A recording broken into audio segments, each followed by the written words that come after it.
Hey guys, welcome back. I hope you saw the note inside of Schoology. If you didn't, the one that says read me first, be sure you read that. So I'm going to do a short video that's going to go over these notes, and then I'll do the first question on the practice, and then let y'all do the rest of the practice, and then tomorrow I'll post the key to the practice so you know if you got them right or not. So, a lot of this is a review. It's about quadratics. So we know our parent function is y equals x squared. Okay, that's our basic parabola. And then we have three different forms. So the vertex form is the one that you're probably most familiar with because it looks like our transformations. Remember, what's inside the parentheses is our horizontal translation. What's outside the parentheses is our vertical translation. And then A does a variety of things. We also have standard form, which we've seen a little bit. It's pretty basic. It's just ax squared plus bx plus c. It's not that useful. And then we have intercept form, which you probably haven't seen yet, but it's actually really easy. So we're just going to go over vocabulary today. So let's start with this orange line right here. And y'all's obviously isn't colored, it's just in black and white, but you can use markers or highlighters or something to like cover over that so it's all like color coordinated if you want. Okay, so let me get an orange one here. Okay, so this orange one is called the axis of symmetry.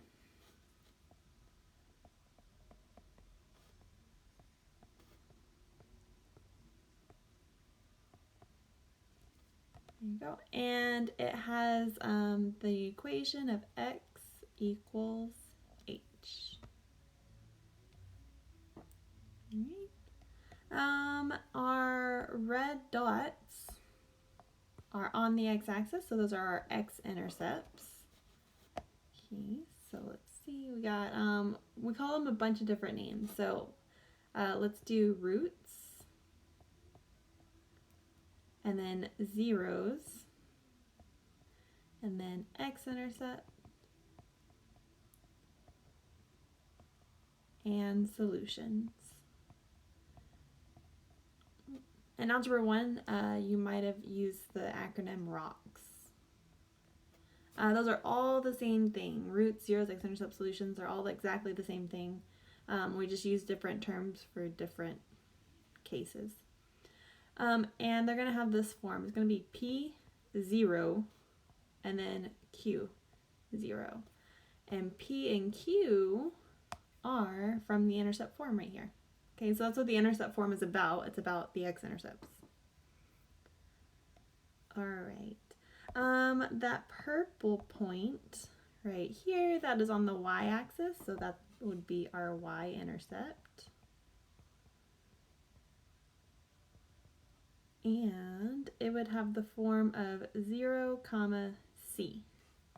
C being the c from standard form. So whatever the number is here at the end is the y-intercept. And then that green point right here, that is at the bottom of our parabola. And so that is our vertex. And it has the form of HK, which is the H and the K from the vertex form.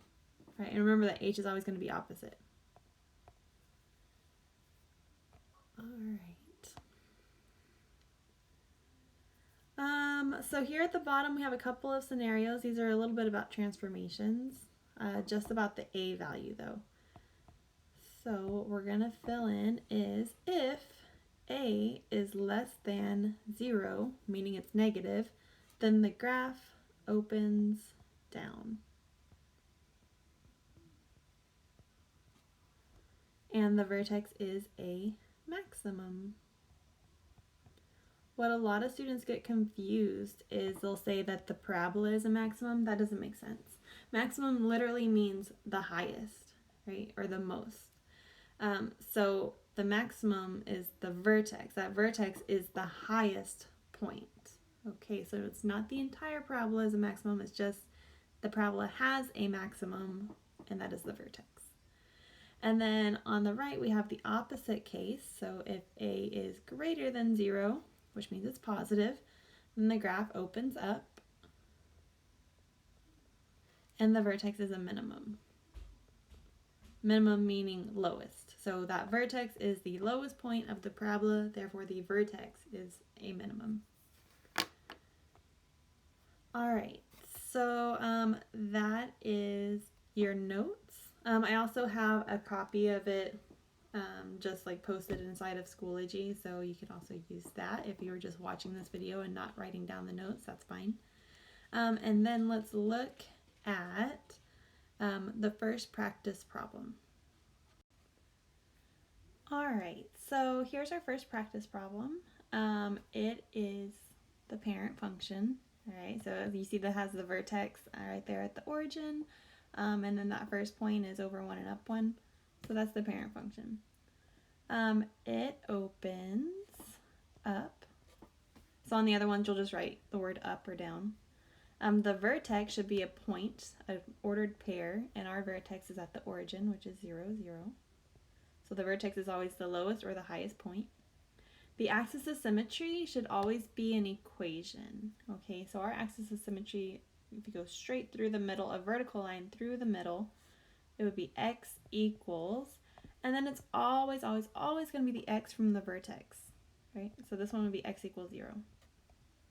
Okay, but it's always going to be, for now, it's always going to be x equals, and then the x value from the vertex, or the middle of your parabola. Okay, x-intercepts. So sometimes you have 2 of them, right? Sometimes you have 1 of them, and sometimes you don't have any x-intercepts at all. So if you don't have any, you just put none. We have 1 x-intercept. It's right here at the origin. So my 1 x-intercept is 0, 0. Okay. If you have multiples, you'll just list out both of them. Okay, my y-intercept, you're only ever going to have 1, and again, it's at the origin because it's the parent function. Okay, domain. Remember, domain is how far left and how far right the graph goes. For all of these, domain is going to be all real numbers. Or if you want, you can do negative infinity to positive infinity. Okay, either way. And then range, low to high. So the range will change for the different parabolas. Lowest point it has for y is 0, and then it goes up forever. So we would say y is greater than or equal to 0. Or you could do, well, it would be a square bracket for 0, comma, infinity. Remember, square bracket means equal to. So the lowest point for y is 0, and then it goes up forever. And then our equation, that's kind of the tricky part. Well, this is the parent function, so it's really basic. It's just y equals x squared. But for these other ones, you'll have to put it into vertex form. So whatever your vertex is, you're going to fill that in. Right, so just looking at that second one, just going to do the equation part. Y equals, so that vertex form, I'm going to write it right here, is ax minus h squared plus k. It's alright if you don't know the a part of it yet. You should know if it's positive or negative, opens up or opens down. But if you don't know what number to put for a right now, that's okay. Let's focus on the h and the k.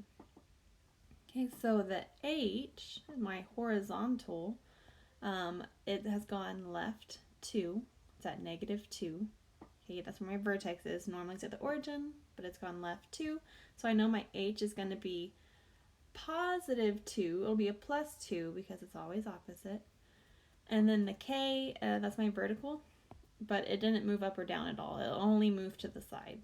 Okay, and it's still opening up, which means it's still a positive a. So I'm not going to put anything for a because it's positive, like positive 1, which I don't have to write. And then it'd be x, and then it'd be plus 2 because it moved left 2 squared, and then plus k, which is 0. It didn't move up or down, so I don't have to put that part. So this would be the equation for this parabola because the parent function moved left 2, so you put a plus 2 inside the parentheses. If it moves up or down, you'll put a number out here, plus or minus some number. If it flips upside down, you'll put a negative here in the front. Okay, that's all I need you to do for the equation part. All right. So tomorrow I'll post the answers for 2, 3, 4, and 5. That way you can check your work. And then I will also, we'll be doing a Nearpod tomorrow. Okay. If you have any questions, just send me an email. Okay, bye.